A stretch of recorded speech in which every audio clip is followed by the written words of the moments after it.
সৰকাৰি কামত খটুয়া এই মহিলাসকলক উচিত মজুৰি প্ৰদান কৰক।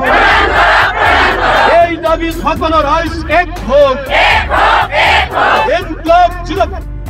আমাৰ যি কাৰ্যসূচী হাতত লৈছিলোঁ সেই কাৰ্যসূচী আমাৰ সম্পূৰ্ণ বিফল হোৱাৰ ফলত আমি যোৱা 26 তাৰিখৰ পৰা অসহযোগ কাৰ্যসূচী সমগ্ৰ অসমতে পালন কৰি আছোঁ।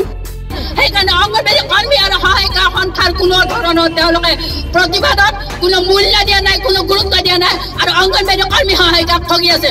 প্ৰত্যেকটো ক্ষেত্ৰতে ৰাজহ কামত প্ৰত্যেকটো চৰকাৰী কামত আমাৰ অংগনবাড়ী কৰ্মী সহায়িকাক খটুৱাই আছে, কিন্তু তাৰ বিনিময়ত আমাক কোনো ধৰণৰ পাৰিশ্ৰমিক মৰ্যাদা এতিয়ালৈকে দিয়া নাই। অংগনবাড়ী কৰ্মী সহায়িকাসকলৰ দাবী মানি লওক। শিশু সঞ্চালকালয়ৰ যি প্ৰস্তাৱ এই প্ৰস্তাৱ চৰকাৰে মানি লওক। স্বাভাৱিকতে উদ্বেগজনক কথা। আৰু যেতিয়া এই আন্দোলনৰ দাবীৰ পিছত 3 তাৰিখে বিভাগীয় মন্ত্ৰী আলোচনাৰ কাৰণে তেওঁৰ কক্ষত মাতি লৈ গৈছিলে আৰু মাতি নিয়াৰ পিছতো তেওঁ আলোচনাৰ নামত ভক ভাওনা কৰিছে আৰু সঞ্চালকৰ যি প্ৰস্তাৱ এই প্ৰস্তাৱ মানি ল'বলৈ অস্বীকাৰ কৰিছে।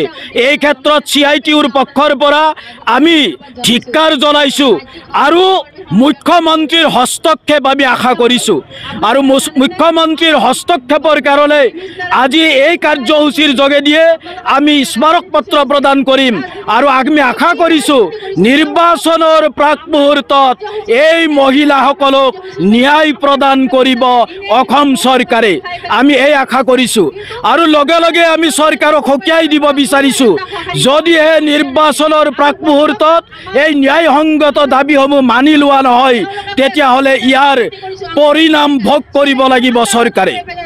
নিৰ্বাচন সমাগত এই ক্ষেত্ৰত এনেও আমি চৰকাৰৰ যি নীতি এই নীতি পৰিৱৰ্তন কৰাৰ দাবীত আমি বিভিন্ন প্ৰকাৰে আন্দোলন সংগ্ৰাম চলাইছোঁ আৰু চৰকাৰে এই নীতি পৰিৱৰ্তন কৰাৰ কাৰণে কোনো ধৰণৰ ব্যৱস্থা গ্ৰহণ কৰা নাই।